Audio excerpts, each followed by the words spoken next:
Well, it's another video, isn't it? Welcome back, guys, welcome back. I hope you're all staying safe, and if you do enjoy the videos, do take time to share them, smash that thumbs up button, and if you're not subscribed, smash the bell icon. Haven't got out as early as I'd have liked. It's around about 2ish. I'm going to be roving about with the Darent Valley rod, link measure set up, bread flake, lobworms, dendrobinas, red maggots, cheese paste, etc. See if we can winkle out a few chevin, or maybe just one or two in bright conditions, and fish into a little bit of dusk as well. Fish to around about 7ish. But yeah, it's bright conditions. Haven't got out as early as I'd like. Hey, let's stop the waffle. Let's crack on. Get rolling that link measure into a few likely looking skulking zones.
Had a couple of wary taps just now. Very bright conditions.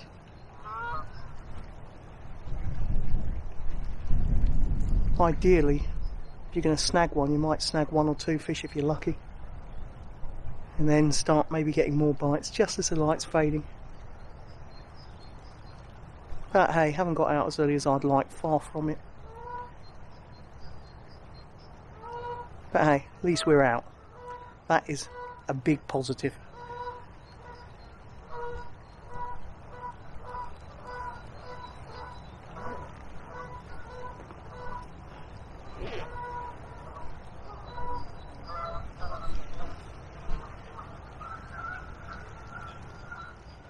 I often get asked how long do I spend in the swim, how do I gauge it based on the time of the year and the conditions, and it can vary a lot. You know, if I'm summer stalking, moving swim to swim, I won't normally spend more than 10 to 15 minutes in a swim.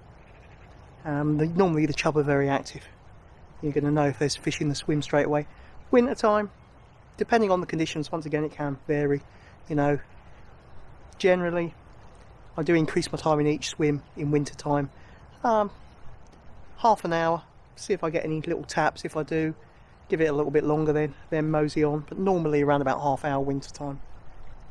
Then I'll come back to swims if I know they look good, or if I know I've had a few knocks there but the fish have been apprehensive. Then I'll come back, and before leaving I'll generally put a little bit of ground bait in, and then come back and try them a bit later in the day.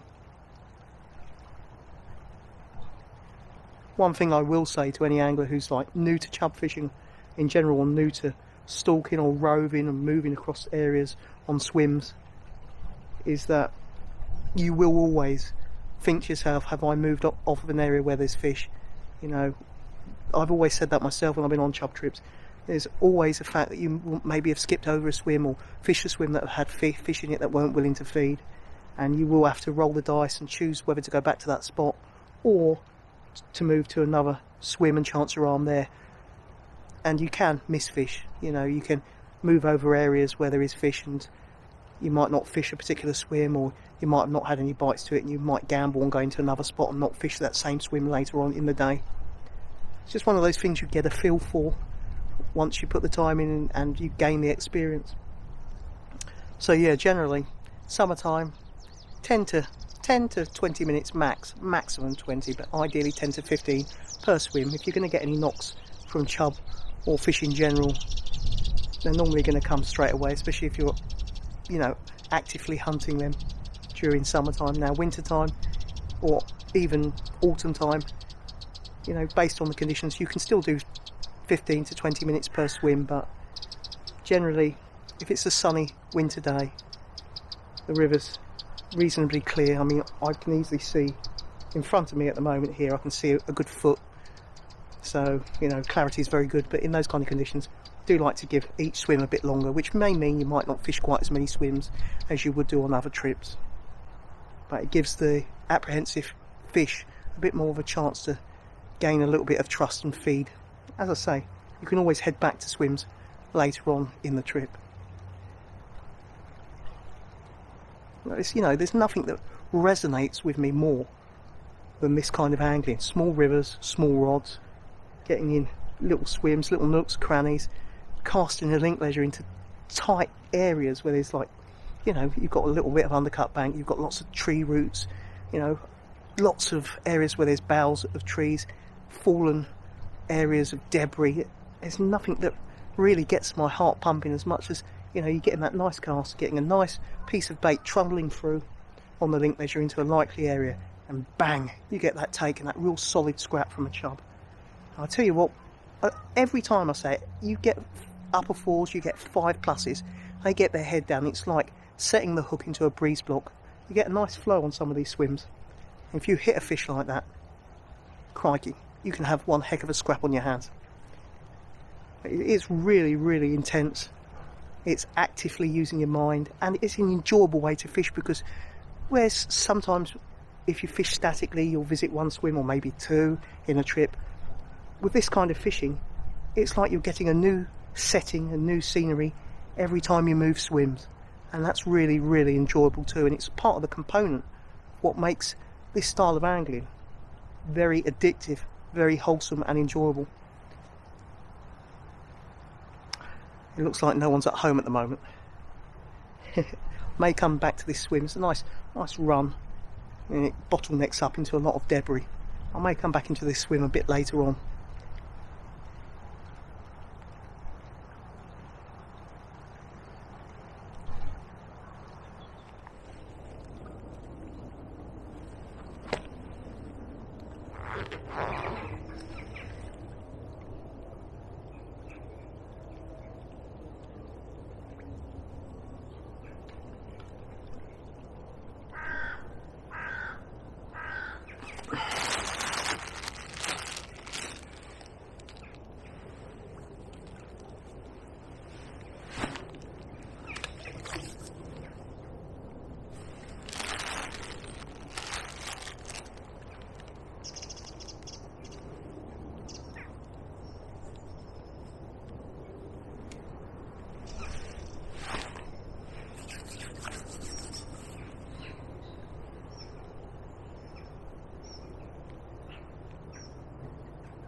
Nice fish.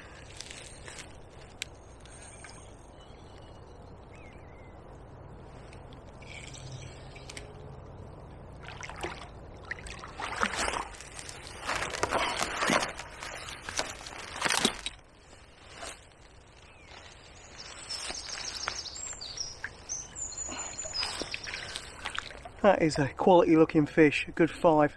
Bright conditions, haven't got out that early, so nice to have one in the net. An absolute corker. A few little wary knocks on lobworms. Put a little bit of liquidised bread in with a little bit of scalded pellet, not too much scalded pellet, a little bit of scalded pellet for flavour. And attractant. What a corking fish. And a corking scrap in that flow, got his head down. Whew. Beautiful. Let's get it slipped back. It's got a bit of a waggy tail. Quick look at its other flank. What a peach. What an absolute corker. Got a real head on it, hasn't it? And belly. What a beauty. Happy days.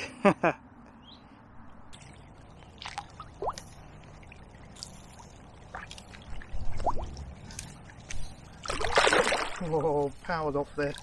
Off you go.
Hello there. Nice day. Yeah, it's nice. Out for a nice horse. Oh, anything's better than indoors with the way things are, isn't it? Have a nice horse ride. Yeah.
Feels like another decent fish. Instant bite, changing over from worm to bread.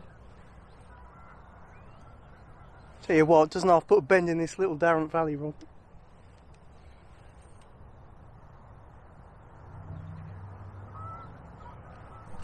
Nice large-headed chevin. Really look. Oh, it's going.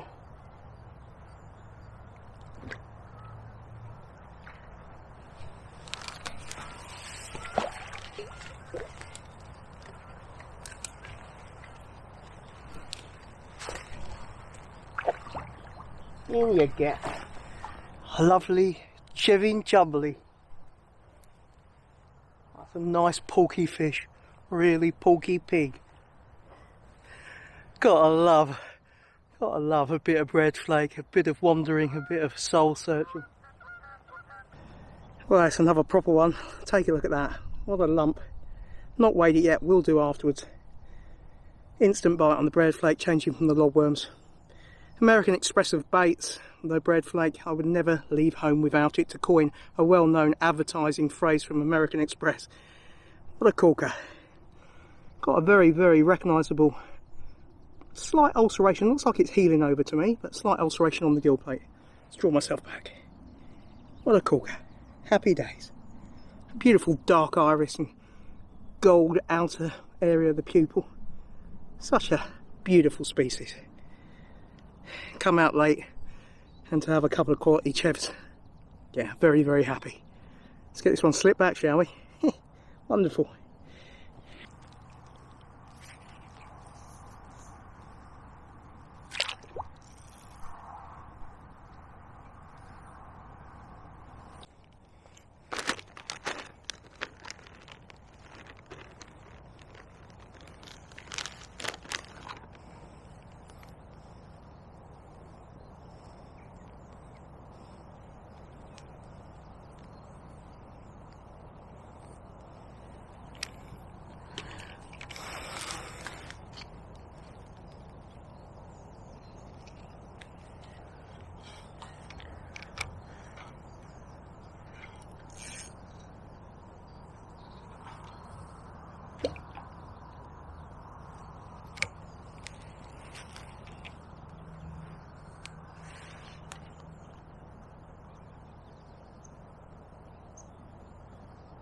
Don't laugh, it was a bite straight away and I missed it.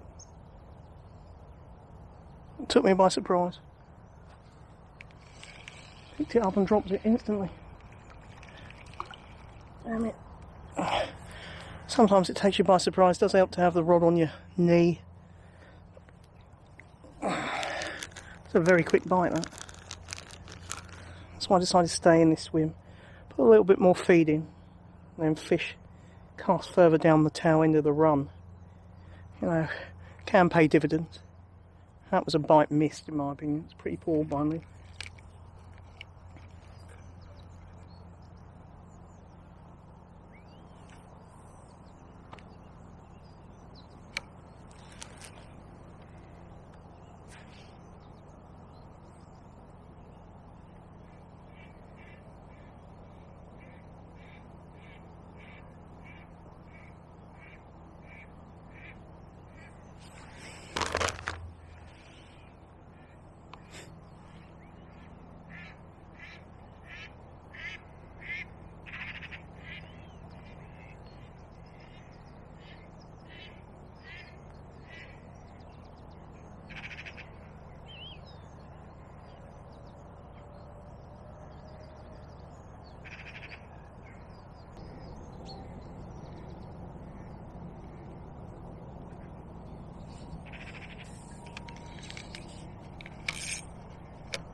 Yep.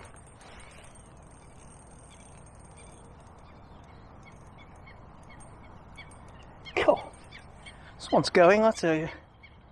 Careful, there's old weed beds out there too. It's trying to get me in there. Oh, he's going.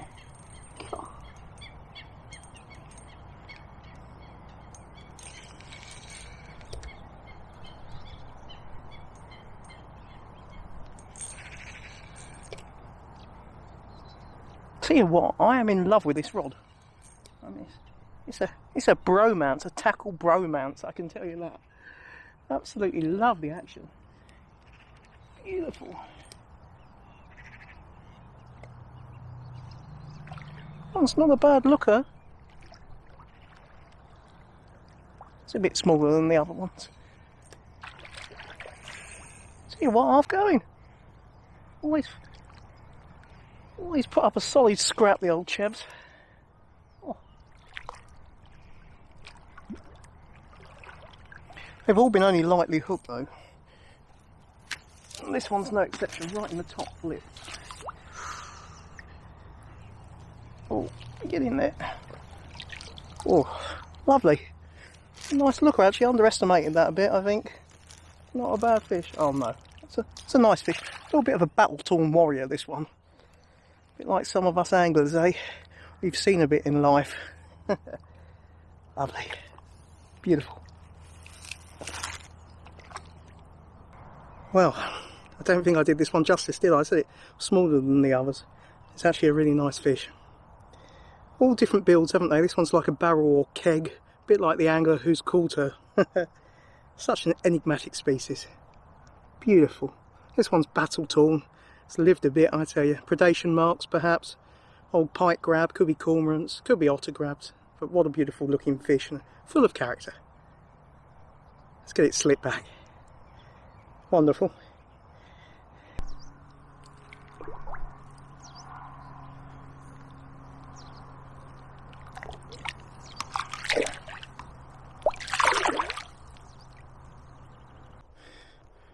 Well, that was nice, wasn't it? Very pleasant to get a couple of very quick fish from that last spot. Oh, I did miss a bite. Literally the bread hit the water, he's trundled down, it's been hit and swept the rod round, and I missed a bite. Might go back to that spot as the sun goes down. But I'm going to head off a little bit further downstream now. Hopefully there's a few more chub as the sun sets, but tell you what, free chebbing, got out late. Yeah, can't complain, can I? Cannot complain. There's a lot worse things that could be happening or you could be doing.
Why, a little... he's ruined my spot.